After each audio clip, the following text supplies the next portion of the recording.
Welcome back to Sasha here. दोस्तों एक दफ़ा फिर लेके आई हूँ आपके लिए बहुत ही मज़े की, इंटरेस्टिंग, अमेजिंग और कॉमन सेंस से भरपूर पहेलियाँ। तो चलें दोस्तों 7 सेकंड में दें इस पहेली का जवाब।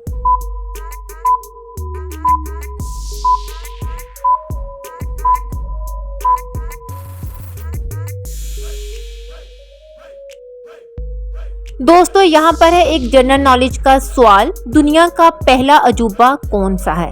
और आपके पास है 7 सेकंड। आप मुझे 7 सेकंड में कमेंट कर सकते हैं।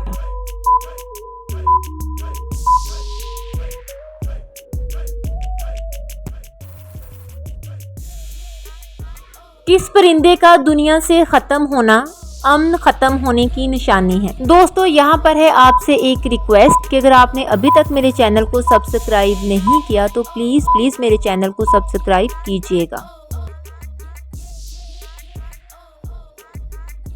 जी तो बताएं, सेब किस मुल्क का कौमी फल है?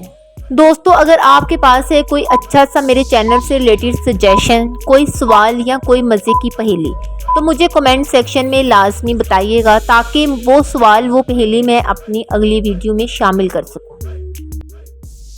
दोस्तों चले बताएं वो कौन सा फल है जो फ्रिज में रखने से जहर बन जाता है, मतलब कि उसे खाना खतरनाक साबित होता है, वो सेहत के लिए मुफीद नहीं रहता।